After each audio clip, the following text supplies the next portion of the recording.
भगवान श्री कृष्ण से द्वेष और ईर्ष्या करने के कारण ही लोग हैं वो भगवत गीता का जो दिव्य ज्ञान है उसको स्वीकार नहीं कर पाते हैं, समझ नहीं पाते हैं और अनेक प्रकार के दुखों से संतप्त रहते हैं। भगवत गीता है वो मानव जीवन का मैन्युअल है।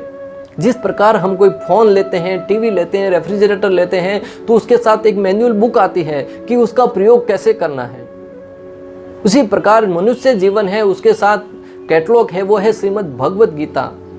भक्तों, अनेक शास्त्र हैं, अनेक उपनिषद हैं, समस्त शास्त्रों का सार क्या है? भगवत गीता। भगवत गीता कलयुग में व्यवहारिक जीवन में क्यों उतरने वाली है?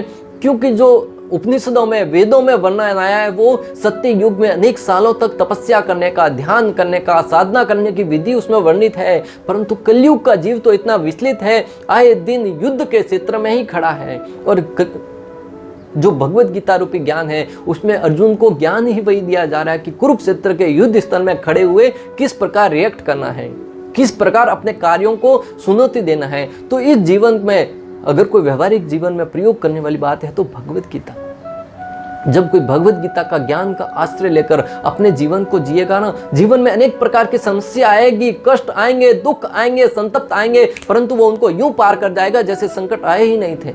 उनको साहस को सामने साहस करने की शक्ति प्रदान करेगा। ऐसा नहीं कि भगवत गीता पढ़ोगे तो दुख नहीं आएंगे, दुख आएंगे, परंतु उनको सामना करने का साहस आएगा और उस अवस्था में व्यक्ति उन संकटों को पार कर जाएगा। ये जो आए दिन अनेक प्रकार की आत्महत्याएं होती है ना, उनको आत्महत्याओं को रोकना चाहते हैं, कानून कितने ही क्यों न ला लो, कोई आत्महत्या नहीं रुकने वाली।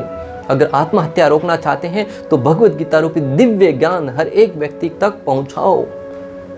अर्जुन भी आत्महत्या करना चाहता था, अर्जुन भी संन्यास लेना चाहता था, परंतु जब भगवत गीता रूपी दिव्य ज्ञान सुना तब उत्तिष्ठ खड़ा हुआ और कहने लगा, बोलो कृष्ण किसको मारना है। जो खुद मरने की बात कर रहा था वो कहने लगा, बोलो कृष्ण किसको मारना है। पहले कह रहा था कि मुझे भले दुर्योधन आके मार ले परंतु मैं उन पर शस्त्र नहीं उठाऊंगा, और अंत में तो यूं बाण चलाने लगा जैसे तो दुर्योधन है एक एक को खेत की मूलियों की भांति काटते हुए आगे बढ़ने